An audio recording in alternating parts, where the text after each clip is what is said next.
mikakati kusaidia generation ambayo hata haijafika hapa chini ya dunia. Watu wanaweka mikakati ya kupangia generation ya 4, ya 5, ya 6. Kuna watu ambao wanawakuza watoto wakieleza kwamba bora unajua kujitafutia, hata mimi nilianza maisha hivyo.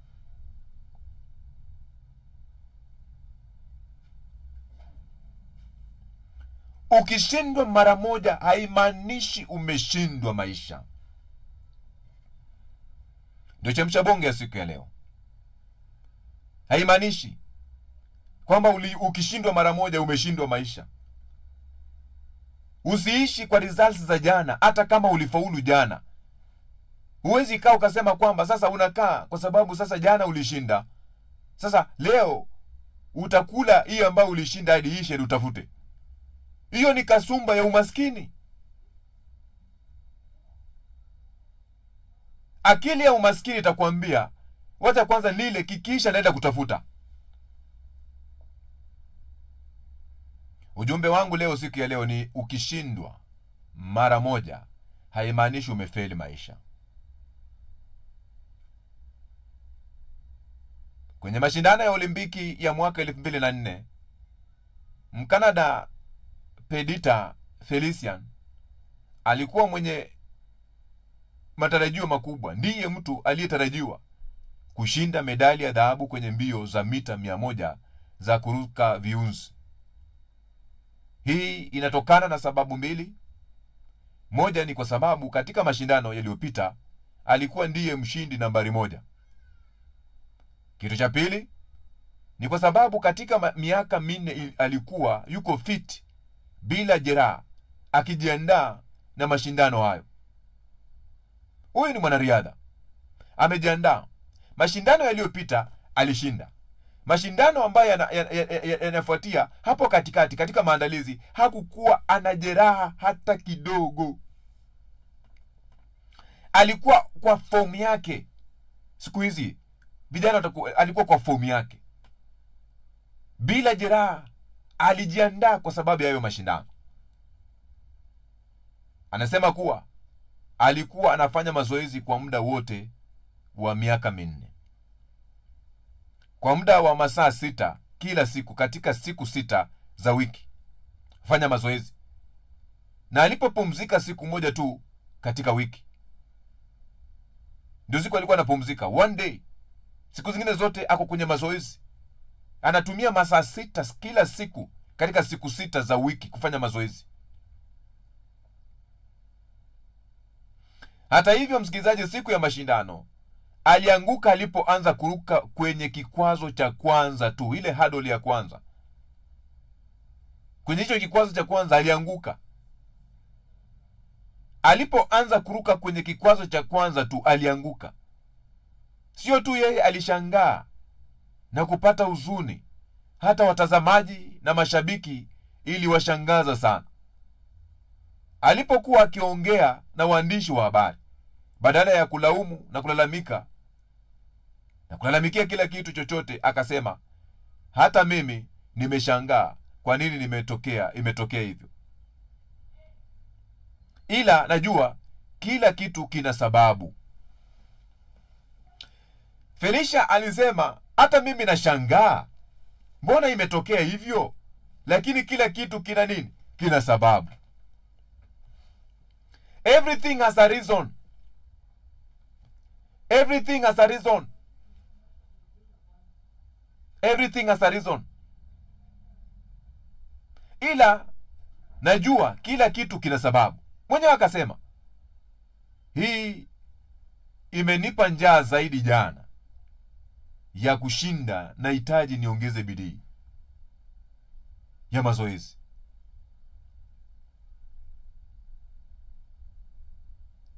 Huyu ni mwanariadha anazungumza, nahitaji kuongeza bidii ya mazoezi.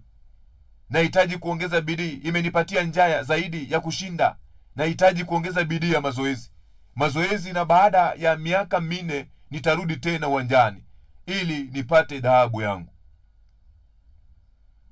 Hapa hakupata dhahabu, lakini alisema hapa imenipatia njaa zaidi ya kushinda, nahitaji niongeze bidii zaidi. Baada ya miaka 4 nitarudi tena uwanjani ili nipate dhahabu yangu. Kuprepare for Olympic, msikilizaji, ni kwamba 4 years ndio preparation ya Olympic tena inaandaliwa. Sasa hapo mwanariadha anarudi kufanya mazoezi miaka 4 akisubiria Olympic. Hii ndio tofauti wanaoshindwa na wanaoshinda. Watu wanaoshinda huwa wanarudi tena sasa umefukuzwa kazi. Mimi acha nichukulie mfano, umefukuzwa kazi. Mama yangu marehemu, Mungu akamlaze mahali pema penye wema, Queen Elizabeth Endesha General. Umefukuzwa kazi. Umefukuzwa kwenye akili yako. Kuna vitu vingi sana ambavyo unaweza kuvifanya. Moja wapo na hata ni kufungua kampuni. Ni vitu ambavyo alizungumza. Una ujasiri ndani yako. Wewe ni simba. Una uwezo mkubwa ndani yako. Ninajua iwapo ndio maana nimekueleza leo kwamba mbegu yako haiko nje, iko ndani yako. Mbegu yako haiko Kariokoo, haiko Dar es Salaam, haiko Washington, Marekani, haiko Texas, haiko Austin, haiko Iowa, haiko Georgia, haiko London, haiko Paris. Mbegu ya ushindi wako iko ndani yako.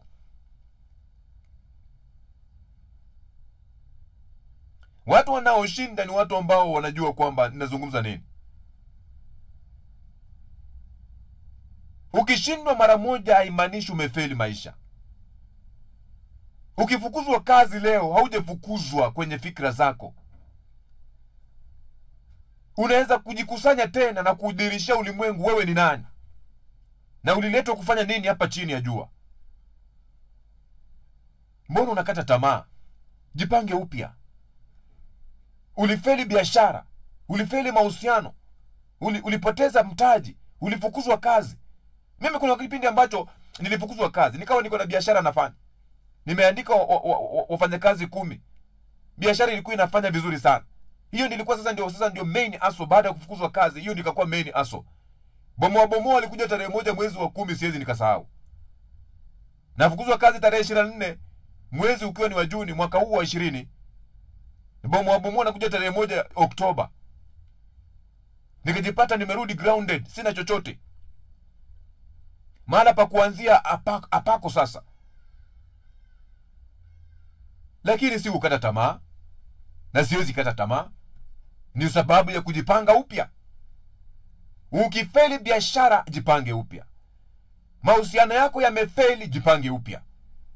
Ulipoteza mtaji, jipange upya. Watu tumeibiwa. Sasa tupige nduru kwa sababu tumeibiwa. Umefukuzwa kazi, tena majira ambayo hauhitaji kufukuzwa kazi. Na wanao kufukuzwa kazi wao pia ni wanaume, wako na wake, wako na watoto. Wengine wako na wachumba, na wako na mke, na wako na wachumba. Wewe unafukuzwa kazi wakati ambapo unahitaji kuuza hiyo kazi uikumbatie. Na si hata umefanya makosa, permanent. Kufutwa ni retire. Lakini bado permanent huo wanafukuzwa kazi. Nilifukuzwa kazi nilikuwa permanent. Kizuizi cha kuwa contract nimetoka, kizuizi cha kuwa casual nimetoka, nimeingia kwenye kizuizi cha kuwa permanent, nikijua sasa hapa retire ndio itaniamulia. Lakini bado nikafukuzwa kazi. Sasa nirudi nyumbani nikajifunika blanketi, kazi imeisha, mnihurumie, bwana. Wanaume tuliumbwa tunapitia. Na a man character is built through failures. Mwanaume yote ambaye hulka yake inajengwa wakati wa matatizo makubwa. Ni wakati wa kujipanga upya. Unaamka unasema bwana, nimepitia. Majeraha yanakuonyesha wewe ni mwanaume umepitia. Usihitimishe kuwa ndio umefika mwisho. Jipange upya. Unaweza kufanikiwa tena. Leo dhamiria kuinuka upya baada ya kuanguka. Amua tu bwana, mimi nitaamuka tena. Story ya Felician Perdita ni story ambayo mimi wakati huo nilikuwa na watch Olympics. Napenda sana kufuatilia Olympics. Napenda sana kufuatilia mbio za wanariadha. Zimekamilika Tokyo za World Marathon. Zinabisha sasa Olympic itakuja. Hiyo inakuonyesha kwamba kuna kipindi ambacho unaweza kuanguka na ukainuka. Yule mtu wako wa ndani afi. Mazingira yanaweza kufa ya nje, lakini mtu wa ndani afi.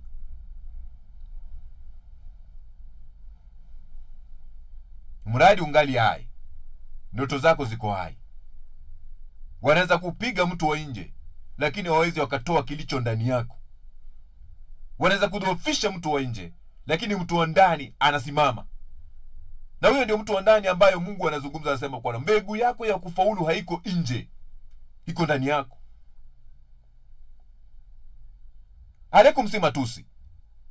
Mwanaume shahawa yake na mani yake haitoki nje, iko ndani yake. Na mwanaume anatoa zaidi ya milioni 500 ya shahawa. Milioni 500. Na moja ndio inakimbia na inafika kwenye mbegu ya mwanamke. Na baadaye mtu anatengenezwa. Mungu anamtengeneza, anafika hapa duniani. Wewe unapojiangalia, wewe ni mshindi. Ulishinda milioni ngapi ya mbegu, ukajipata uko hapa duniani kumwakilisha Mungu kwenye makusudi yake. You have a purpose to make here on earth. God allowed you to be here on earth for a purpose. Wengine wameitwa wanariadha, wengine wameitwa wasemaji wazuri, wengine wameitwa waandishi wazuri, wengine wameitwa ni walimu, wengine ni mainjinia. Wewe umeitwa na kusudi lipi? Na liko ndani yako. Usiangalie ukasema kwamba liko Kariokoo, liko Kampala. Liko ndani yako. Ni wewe kujua, kuuliza Mungu, nipatie location. Mimi nilipogundua nililetwa na makusudi yapi? Mamba, nilisema jana mamba ameingia baharini. Na mamba kweli sahihi kwa baharini. Anafanya kazi ambayo iliitwa kufanya. Sasa hata ukininyang'anya microphone, unifukuze kwenye station zako, unipeleke sijui wapi, uniondoe, unione kwamba uje toboa. Kwa sababu mamba akiingia bahari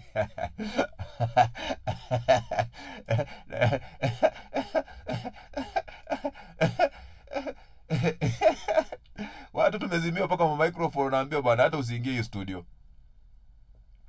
Watu tumefanywa mambo bwana. Kwa wakati fulani